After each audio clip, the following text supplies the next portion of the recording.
მოგესალმებით. ეთერშია გურიის ახალი ამბები. სტუდიაში თქვენთვის ნინო ვაშალომიძე მუშაობს. ელექტროენერგიის სამომხმარებლო ტარიფი 5 თეთრით გაიზარდა. კომერციული ტარიფი კი 4-დან 6 თეთრით. ამის შესახებ საქართველოს ენერგეტიკისა და წყალმომარაგების მარეგულირებელი კომისიის ხდომაზე გახდა ცნობილი. ახალი ტარიფები 1 აპრილიდან შევა ძალაში. 1 აპრილიდან თბილისში დენის ფასი 5 თეთრით. საქართველოს რეგიონებში კი 5-დან 6 თეთრამდე გაძვირდება. სამეკის მიერ დადგენილი ახალი ტარიფებით თბილისსა და რეგიონებში მათ ვინც 0-დან 101 კილოვატამდე ელექტროენერგიას მოიხმარდა, ტარიფი 15 თეთრიდან 20 თეთრამდე გაძვირდა. 101-დან 301 კილოვატ-საათის ჩათვლით მომხმარებლისთვის ტარიფი 19 თეთრიდან 24 თეთრამდე გაიზარდა. 301 კილოვატზე მეტი ელექტროენერგიის მომხმარებისთვის კი 23 თეთრიდან 28 თეთრამდე გადაიხდიან. ინვესტიციების მოცულობა 5 წლის განმავლობაში შეადგენს 400 მილიონ ლარს, რაც საშუალოდ წლიურად 80 მილიონი ლარია. რაც შეეხება ენერგოპროს ქსელს, თავდაპირველად წარმოდგენილი იყო საშუალოდ წლიურად 300 მილიონი ლარი და დაკორექტირდა და დამტკიცებული იქნა საშუალოდ წლიურად 200 მილიონი ლარი, რაც 5 წლის განმავლობაში შეადგენს 1 მილიარდ ლარს. გარდა ამისა, ენერგოპრომ მთავრობასთან კონსულტაციების საფუძველზე დამატებით აღნიშნა, რომ 3 წლის განმავლობაში ის საშუალოდ წლიურად დამატებით 53 მილიონ ლარს დახარჯავს, ისე რომ ამის გათვალისწინებას ტარიფში არ მოითხოვს, რაც ძალიან მნიშვნელოვანია. რეგულირებელმა უნდა კომისიამ ზედმიწევნით კარგად იცის ჩვენი ქსელური პრობლემები და ჩვენ ქსელში არსებული ძალიან მძიმე მდგომარეობა. გაზრდილი ტარიფი ეს არის საწინდარი გაზრდილი ინვესტიციისა და დიდი პასუხისმგებლობისა კომპანიის მხრიდან. რა თქმა უნდა, გაზრდილი ინვესტიციის ფონზე ეს სიკეთე, რომელიც იგით მომხმარებლამდე უნდა დავიდეს ხვალვე ვერ განხორციელდება, ეს იქნება ხანგრძლივი და შრომატევადი პროცესი, თუმცა ჩვენ მზად ვართ თითეული ლარი სწორად მივმართოთ ქსელური კომპონენტების გასაუმჯობესებლად, რაც საბოლოო ჯამში არსებულ მძიმე მდგომარეობას გააუმჯობესებს. იკური მოხმარების პერიოდში, როდესაც იყო განსაკუთრებული სიცხეები, ქსელი იყო გადატვირთული და ავარიების რაოდენობა იყო ძალიან გაზრდილი. ამას ემატება ისიც, რომ წლიდან წლამდე იზრდება მომხმარებელთა რაოდენობა და გარდა იმ მნიშვნელოვანი სარეაბილიტაციო სამუშაოების ჩატარებისა, რომელიც ზოგადად ქსელის გაუმჯობესებას უნდა მოხმარდეს, ასე ვთქვათ, და უნდა განავითაროს ქსელი, არის ის, რომ ახალი მომხმარებლების რაოდენობის შემთხვევაში ქსელი საჭიროებს თავიდან ბოლომდე გადაწყობას და კიდევ უფრო გაძლიერებას. ყველაფერი ეს, რა თქმა უნდა, გულისხმობს იმას, რომ ამ ვითარებით მომხმარებელი მომავალში უწყვეტ მომარაგებას ვერ მიიღებდა. შესაბამისად, კომისიის ამ გადაწყვეტილებამ უნდა უზრუნველყოს მომდევნო პერიოდში მომხმარებლებისათვის სტაბილური მიწოდების უზრუნველყოფა. ჯანდაცვის სამინისტროსა და დაავადებათა კონტროლის ცენტრის ორგანიზებით გამოკვლევები მიმდინარეობს გურიაში. ადგილობრივებს შესაძლებლობა აქვთ უფასოდ გაიკეთონ სკრინინგი ინფექციურ დაავადებებზე, მათ შორის HIV ინფექციებზე, B და C ჰეპატიტებზე. ასევე მიმდინარეობს ონკოლოგიური პათოლოგიების, ძუძუსა და საშვილოსნოს ყელის კიბოს სკრინინგი. მრავალპროფილური სკრინინგის პროცესს ოზურგეთის მუნიციპალიტეტში დაავადებათა კონტროლისა და საზოგადოებრივი ჯანმრთელობის ეროვნული ცენტრის გენერალური დირექტორის მოადგილე დაესწრო. პატა იმნაძე ადგილზე ადგილობრივ ხელისუფლების წარმომადგენლებთან ერთად იმყოფებოდა. ეს აქციები სკრინინგის უკვე მთელი საქართველოს მასშტაბით მიმდინარეობს. ეხლა დღეს გურიაში დაიწყო, ცოტა ამით მარ შეგვიწყო ხელი, მაგრამ მიუხედავად ამისა ძალიან მიხარია, რომ ძალიან ბევრი ქალბატონები, მამაკაცები არიან მოსულები სკრინინგის ჩასატარებლად.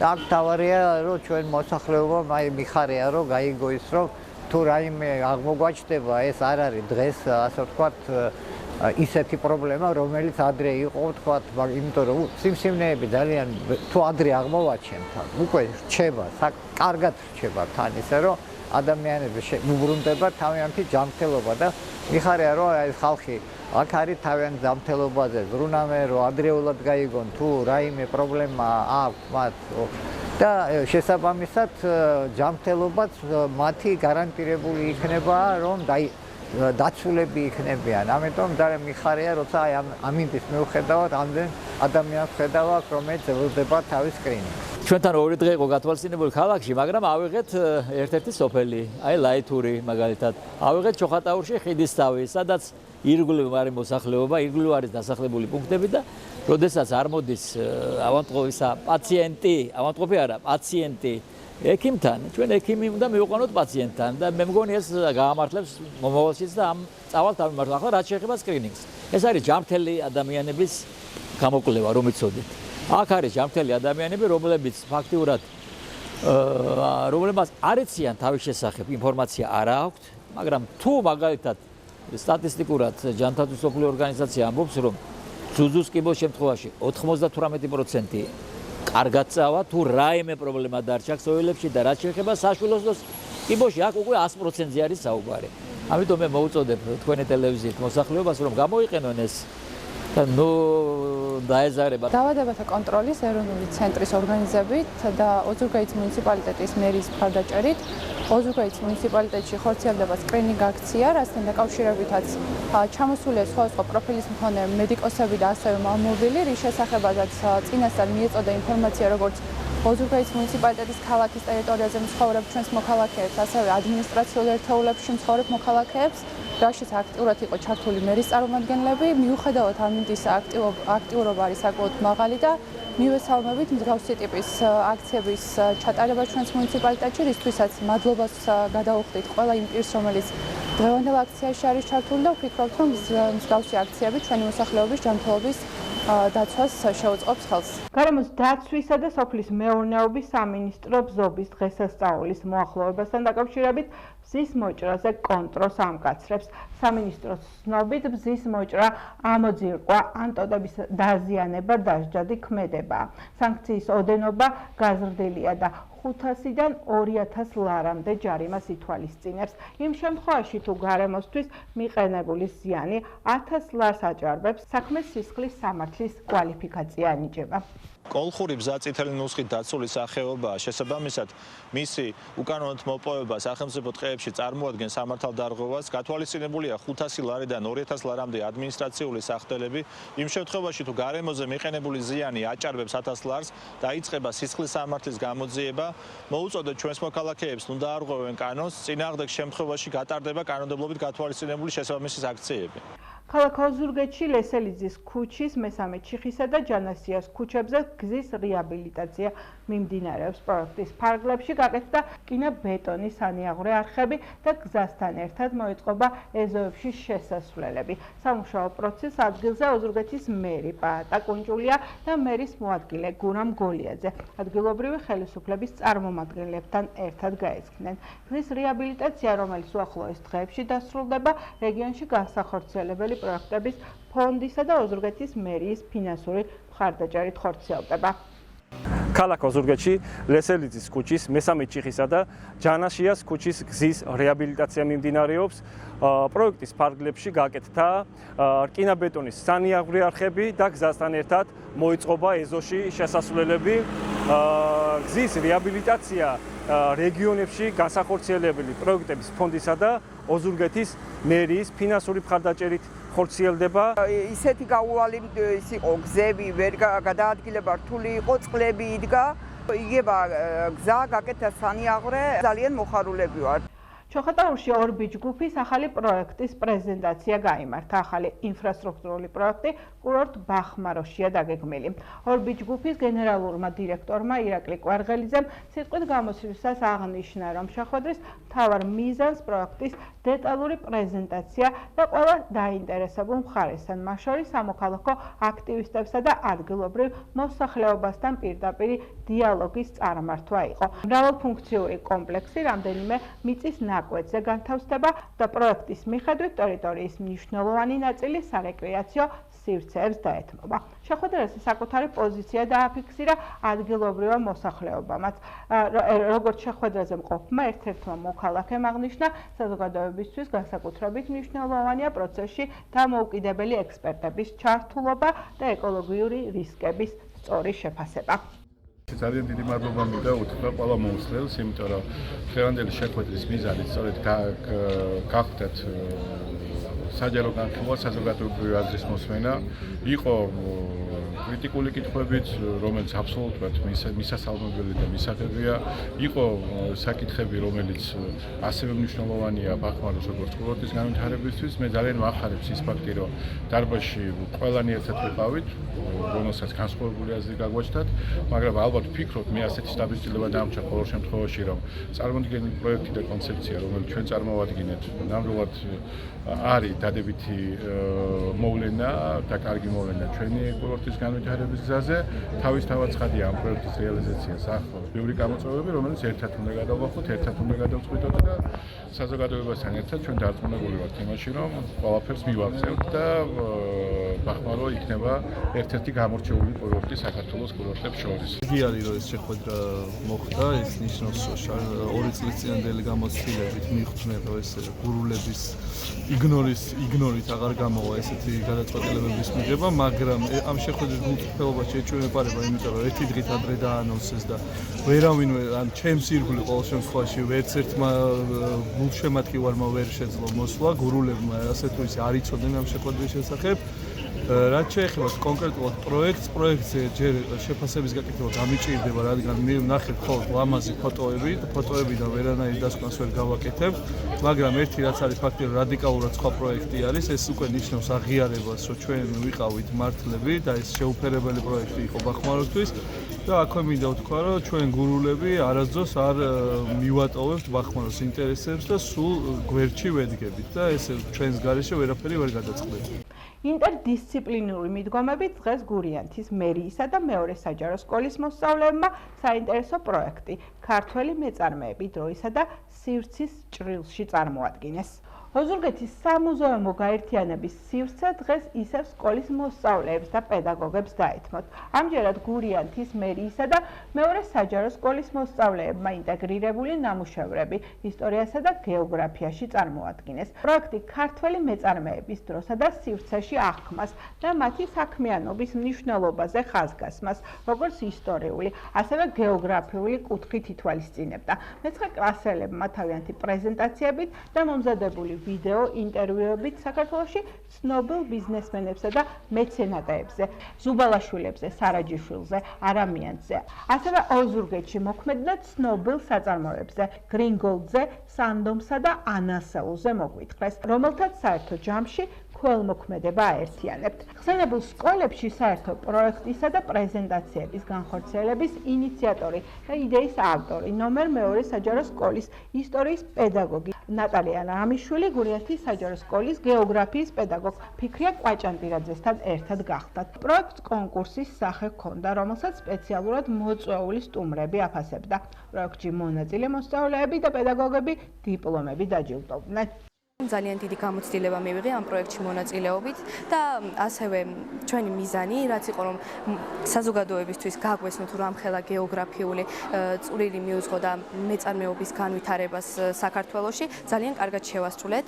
მოგეხსენებათ, რომ მეწარმეობას საქართველოს სოციალურ-ეკონომიკურ განვითარებაში უდიდესი წვლილი აქვს შეტანილი და გეოგრაფიული თვალსაზრისითაც ძალიან მნიშვნელოვანია, რადგან იგი სავაჭრო გზებს ხსნის და ასევე ქვეყნებს აკავშირებს ერთმანეთთან. ეს პროექტი მნიშვნელოვანია იმისთვის, რომ საქართველოში ყოფილან ადამიანები, რომლებმაც ძალიან დიდი და გარდამტეხი სიტყვები თქვეს საქართველოს ისტორიაში და ჩვენი როგორც მომავალი თავის ვალდებულება არის, რომ ეს სიტყვები კარგად დავიმახსოვროთ და კიდევ მრავალჯერ გავიმეოროთ, რამდენჯერაც ამის საშუალება გვექნება. ამას ვახერხებთ და ამას ვაკეთებთ ამ პროექტის დღესდღეობით. ჩვენ დღევანდელი პროექტი არის ქართველ მეწარმეებზე, თემა არის ქართველი მეწარმეები დროისა და სივრცის ჭრილში. ეს არის ინტერდისციპლინური მიდგომით, ისტორია, გეოგრაფია. ბავშვებმა მოამზადეს პრეზენტაციები საკმაოდ ცნობილ მეწარმეებზე, ეს არის დავით სარაჯიშვილი, მიხეილ არამიანცი და ზუბალაშვილები. გავკადნიერდით და ცნობილი მეწარმეების და მეცენატების გვერდით დავაყენეთ ჩვენი წარმოშობით ოზურგეთლები საკმაოდ საინტერესო პიროვნებები, ეს არის გრინგოლდი, ნიკანი სიორიძის, ანასეულის ოტკა, გენო ხუჭუას და სანდომი. მეწარმეებმა ძალიან დიდი სიკეთე გააკეთეს, იმიტომ რომ მეწარმეებმა საქართველოს ცნობადობაც გაზარდეს და მთავარი და მნიშვნელოვანი გახლავთ ის, რომ მეწარმეების საქმიანობა ქვეყნის წინსვლასა და ეკონომიკის აღორძინებას უწყობდა ხელს. დღევანდელ გამართულ ღონისძიებაზე ჩემმა სკოლებმა და ჩემმა ბავშვებმა წარმოადგინეს პრეზენტაცია ქართველ მეწარმეებზე, ოღონდ გეოგრაფიული კურსით, მათ მარშრუტებზე, კლიმატურ სარტყლებზე, თუ რა გავლენას ახდენდა კლიმატური სარტყლები მეწარმეების საქმიანობის ჩამოყალიბებაში და ასევე ძალიან მადლობელი ვარ ქალბატონი ნატალიას, ეს იყო თავისი დაგეგმილი ღონისძიება, რომელშიც მონაწილეობა შემოგთავაზა და ძალიან საინტერესოდ წარიმართა ეს პროცესი.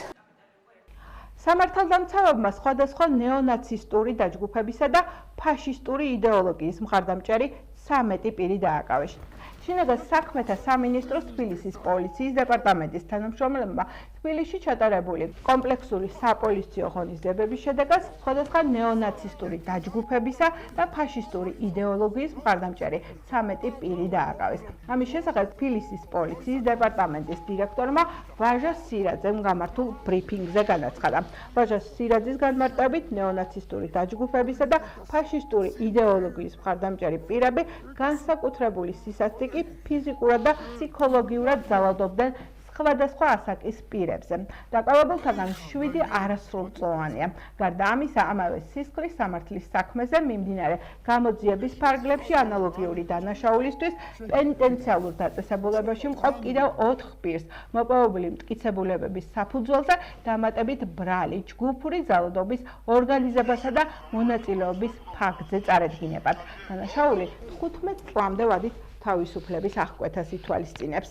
შინაგან საქმეთა სამინისტროს თბილისის პოლიციის დეპარტამენტის თანამშრომლებმა თბილისში ჩატარებული კომპლექსური საპოლიციო ღონისძიების შედეგად სხვადასხვა ნეონაცისტური დაჯგუფებისა და ფაშისტური იდეოლოგიის მხარდამჭერი 13 პირი დააკავეს. ისინი განსაკუთრებული სისასტიკით ფიზიკურად და ფსიქოლოგიურად ძალადობდნენ სხვადასხვა ასაკის პირებზე. დაკავებულთაგან 7 არასრულწლოვანია. გარდა ამისა, ამავე სისხლის სამართლის საქმეზე მიმდინარე გამოძიების ფარგლებში ანალოგიური დანაშაულისათვის პენიტენციურ დაწესებულებაში მყოფ კიდევ 4 პირს მოპოვებული მტკიცებულებების საფუძველზე დამატებით ბრალი, ჯგუფური ძალადობის ორგანიზებისა და მონაწილეობის ფაქტებზე წარედგინებად. სამართალდამცველების მიერ რამდენიმე თვის განმავლობაში წარმოებული საგამოძიებო მოქმედებების შედეგად დადგინდა, რომ ძალადობრივი დაჯგუფების წევრები თავს მოიხსენიებდნენ ნეონაცისტებად და ხელმძღვანელობდნენ ფაშისტური იდეოლოგიით. ცნობადობის მოხვეჭის, ფაშისტური იდეოლოგიის პოპულარიზაციისა და ნეონაცისტური ქსელის წარმომადგენლების გავლენების გაზრდის მიზნით ისინი რადიკალურ დამოკიდებულებას იჩენდნენ მსხვერპლთა მიმართ და განსაკუთრებული სისასტიკით, სხვადასხვა ბლაგვით და ბასრისაგრის გამოყენებით, მათ შორის ხელკეტებითა და ეგრეთ წოდებული კასტეტებით ძალადობდნენ სამიზნე ობიექტებზე. განსაკუთრებით სასტიკად უსწორდებოდნენ მათ, ვინც ფაშისტურ იდეოლოგიას არ იზიარებდა. გარდა ამისა, მსხვერპლთა მიმართ განხორციელებული თავდასხმების დროს რადიკალური დაჯგუფების წევრები მათ ძარცვავდნენ და გარკვეული რაოდენობის თანხებს ძალავდნენ. დაჯგუფებების წევრები მსხვერპლთა მიმართ განხორციელებული ძალადობის, წამების, ღირსების შემლახველი ქმედებების, ფიზიკური და ფსიქოლოგიური ზეწოლის ამსახველ ფოტო-ვიდეო მასალას მობილური ტელეფონით იღებდნენ და სხვადასხვა ინტერნეტ პლატფორმაზე მიზანმიმართულად აქვეყნებდნენ. მომხდარ ფაქტზე გამოძიება სისხლის სამართლის კოდექსის 154 პრიმა 225 178 191 და 236 მუხლებით მიმდინარეობს, რაც წინასწარი შეცნობით არასრულწლოვანის მიმართ ჯგუფურად ჩადენილ წამებას, ცეცხლსასროლი იარაღის მართლსაწინააღმდეგო შეძენა შენახვა ტარებას, ძალადობის ორგანიზებას, ძარცვასა და გამოძალვას გულისხმობს. დანაშაული 15 წლამდე ვადით თავისუფლების აღკვეთას ითვალისწინებს. ახლა ჩვენს ეთერში ამინდის დროა. დღეს ოზურგეთში მთელი დღე წვიმდა, ხვალკი გამოიდარებს და ჰაერის ტემპერატურა 14 გრადუსამდე გათბება. ხვალ ასევე გამოიდარებს ჩოხატაურში და დღისით ჰაერი 16 გრადუსი იქნება. რაც შეეხება ლანჩხუთს, აქ ჰაერის ტემპერატურა ხვალ დღისით +18 გრადუსი იქნება. ურეკში დღისით 15 გრადუსია ნავარაუდევი. რაც შეეხება ბახმაროს, დღისით +6 გრადუსი იქნება. დედაქალაქში ხვალ ქარია ნავარაუდევი. ჰაერი კი დღისით 16 გრადუსამდე გათბება. ეს გახდა ჩემ ხელთ არსებული ბოლო ინფორმაცია. მე მომავალ შეხვედრამდე გემშვიდობებით, კარგად გრძანდებოდეთ.